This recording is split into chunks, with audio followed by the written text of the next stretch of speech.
4월 23일 목요일 새벽 말씀입니다. 본문은 에스겔 39장 1절에서 29절입니다. 사랑을 베푸시기 위한 하나님의 열심이라는 제목으로 말씀을 전하겠습니다. 어제 본문 에스겔 38장에서는 곡과의 전쟁과 그 결과인 심판에 대한 예언의 말씀이었습니다. 오늘 본문 39장에서는 곡과 그 동맹국의 패망과 심판에 대해 보다 상세하게 소개합니다. 1절 중간부터 로스와 메섹과 두바랑 고가 내가 너를 대적하여 라고 말씀합니다. 곡으로 대표되는 하나님 나라 백성의 대적에 대해서 하나님께서 대적하신다고 하시는데요. 어떻게 대적하시는가? 2절 너를 돌이켜서 이끌고 북쪽 끝에서부터 나와서 이스라엘 산에 이르게 하신다고 합니다. 하나님이 주권적으로 곡과 그 군대를 움직이신다는 겁니다. 그래서 이스라엘 산을 침략하게 하시지만 결론적으로 곡과 그의 군대가 철저하게 패배케 하십니다. 3절 보시면 활과 화살이라는 무기를 다 떨어뜨리신다고 하십니다. 당시 고대 전쟁에서 활을 쏘는 궁수들이 가장 무서운 존재였습니다. 원거리에서 화살을 쏘아 적들을 공격하는데 화살이 몸에 박히면 화살촉이 갈고리처럼 되어 있어서 잘 빠지지 않습니다. 게다가 화살촉에 독을 바르거나 불을 붙여 쏘면 독과 불에 의해 치명상을 입고 죽음에 이르게 하는 무서운 무기가 바로 활과 화살입니다. 궁수가 일반적으로 활을 왼손으로 잡고 오른손으로 화살을 잡아 활 시위를 당겨 공격하는데 당시 가장 대표적인 이 무기를 어떻게 하시는가? 3절 내 활을 쳐서 내 왼손에서 떨어뜨리고 내 화살을 내 오른손에서 떨어뜨리리니 왼손에서 활을 떨어뜨리고 오른손에서 화살도 떨어뜨리시겠다고 하십니다. 하나님께서 그들을 무장해제시켜서 무방비 상태로 만들어 버리시겠다는 것입니다. 그래서 4절 너와 내 모든 무리와 너와 함께 있는 백성이 다 이스라엘 산에서 엎드러져 죽게 하겠다 하시고 새와 들짐승의 먹잇감으로 전락하고 말 것이다. 5절 산뿐 아니라 빈들에서도 그냥 엎드려져 패배하는 것을 말씀하십니다. 다음에 6절에서 10절은 불로 심판하신 장면을 볼 수 있습니다.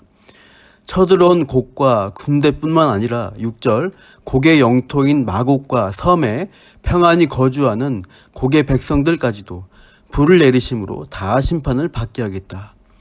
그래서 7절 하나님의 거룩한 이름을 알게 하겠다고 하십니다. 이 거룩한 이름이란 표현이 반복적으로 나옵니다. 7절 보시면 내가 내 거룩한 이름을 내 백성 이스라엘 가운데 알게 하여 다시는 내 거룩한 이름을 더럽히지 아니하게 하리니 내가 여호와 곧 이스라엘의 거룩한 자인 줄을 민족들이 알리라 하라. 계속해서 철저한 심판을 행하시는 이유와 목적이 무엇이냐? 하나님의 거룩함을 나타내고 하나님이 누구이신가를 알리겠다는 목적을 강조하는 표현입니다. 심판을 통해 하나님의 거룩함을 드러내시고 알리신다는 인과관계를 생각해 볼 수 있습니다. 본문의 흐름 속에 계속 그런 심판의 이미지와 하나님의 거룩함이 반복됩니다. 9절 그들이 떨어뜨린 무기들을 불태워 사르시는데 무기가 얼마나 많았는지 7해 동안 7년 동안이나 불태우리라고 하십니다. 10절 무기로 불을 피우느라고 들에서 땔감을 구해올 필요가 없을 정도라고 하십니다. 무기도 그렇고 패배하여 엎드러진 군사들의 시체를 장사 지내는 것도 말씀하십니다. 11절 매장지를 주어 곡과 그 모든 무리를 매장하는데 12절 보면 그 기간이 7달이나 될 것이다. 시체들을 장사 지내는 기간이 그렇게 길기 때문에 썩어가는 시체의 고기를 각종 새와 들짐승이 포식하게 될 것을 다음 17절에서 20절에 걸쳐 말씀합니다.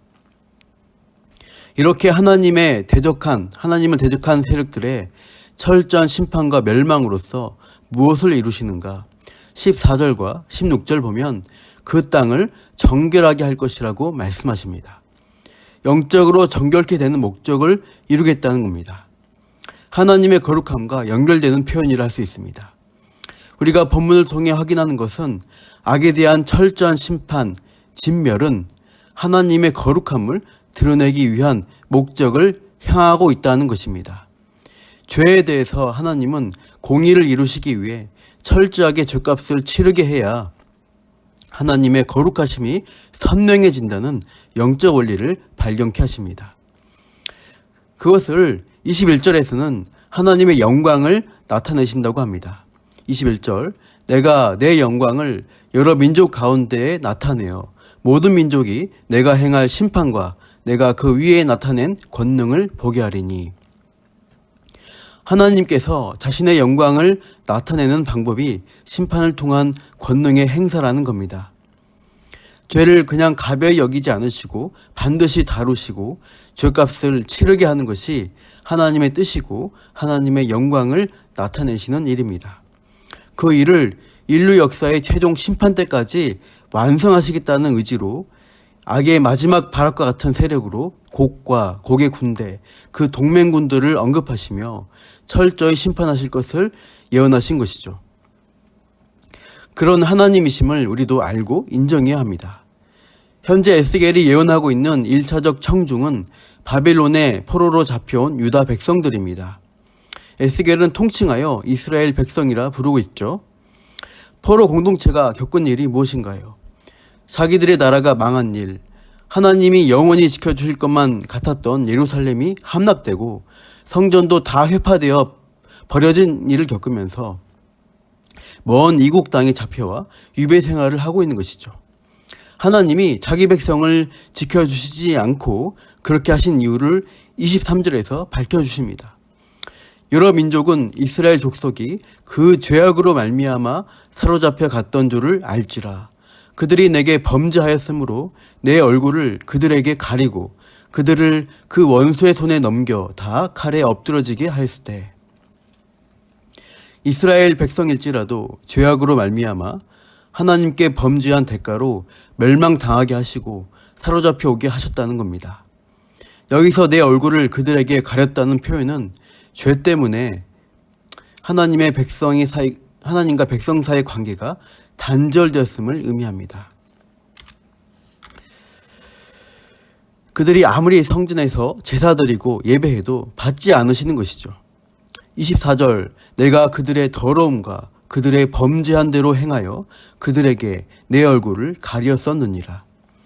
범죄로 영적 더러움에 빠졌기 때문에 그들에게 하나님의 얼굴을 가리시고 무서운 심판을 부으셨던 겁니다.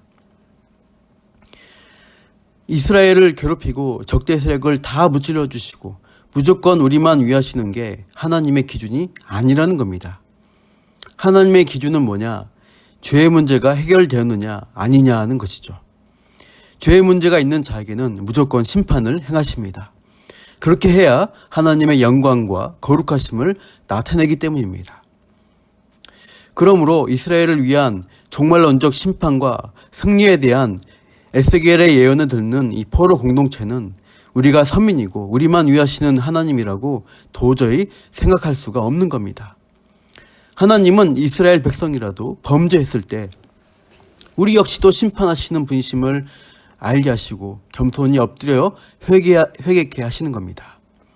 죄의 문제 앞에 교만할 수도 없고 하나님의 은혜만을 구하는 겸손한 마음을 가지도록 하신 것이죠.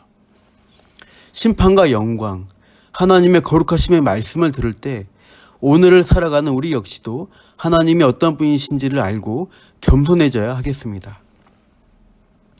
그런데 하나님은 이스라엘, 즉 하나님의 택한 백성을 위해 특별히 거룩하심을 나타내시기 위한 일을 행해 주셨습니다. 25절 말씀 다 같이 읽어보시죠. 그러므로 주 여호와께서 이같이 말씀하셨느니라. 내가 이제 내 거룩한 이름을 위하여 열심을 내어 야곱의 사로잡힌 자를 돌아오게 하며 이스라엘 온 족속에게 사랑을 베풀지라.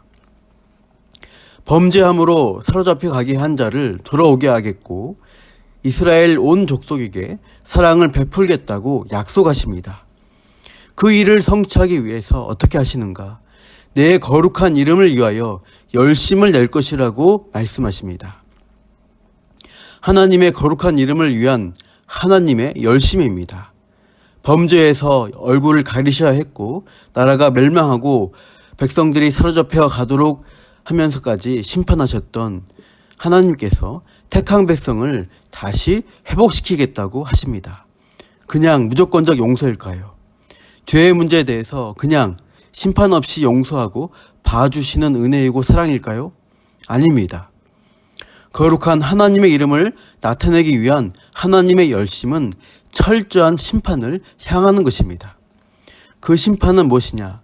바로 죄 없으신 독생자에게 인류의 죄를 덮어 씌우셔서 철저히 심판하심으로 하나님의 공의를 만족해 하신 일입니다. 이 십자가의 심판을 이루기 위해 열심을 내어 일하신 역사가 우리가 보는 성경에 기록된 구원의 역사인 것입니다. 그러므로 십자가로 죄의 문제를 해결한 죄 용서받은 새 이스라엘 백성에게는 무엇을 약속하십니까? 29절 말씀 같이 읽겠습니다. 내가 다시는 내 얼굴을 그들에게 가리지 아니하리니 이는 내가 내 영을 이스라엘 족속에게 쏟았음이라 주 여호와의 말씀이니라. 다시는 하나님의 얼굴을 그들에게 가리지 않겠다고 하십니다. 하나님의 영, 성령을 새 이스라엘 백성에게 쏟아주셨기 때문에 하나님의 선한 인도하심과 거룩히 하심을 누리며 살아가게 하신다는 것이죠. 온전히 회복된 관계로 하나님과 동행하며 그분과 교제하며 하나님의 사랑 안에서 살 수 있게 해주신 것입니다. 우리가 그렇게 하나님의 열심, 그 은혜로 죄의 문제 해결받고 사랑받는 자녀 되었다는 분명한 사실을 기억하며 오늘도 하나님의 거룩함을 닮아가는 성화의 삶을 살아가시기를 축복합니다. 기도하겠습니다. 하나님 아버지, 하나님께서는 철저한 심판을 통해 하나님의 거룩하심을 나타내신다는 그 영적 원리에 대해 들었습니다. 그러나 죄의 문제를 스스로 해결할 수 없기에 하나님의 아들 예수 그리스도를 철저히 심판하시는 하나님의 열심으로 우리 죄를 용서하시고 사랑의 얼굴을 우리에게 비추어 주시는 그 은혜에 참으로 감사드립니다. 은혜 받은 자로서 죄를 멀리하며 성령의 도우심으로 거룩함을 향해 성화의 삶을 살아내도록 오늘도 우리 가운데 역사하여 주옵소서. 감사하며 이 모든 말씀 예수님의 이름으로 기도합니다. 아멘.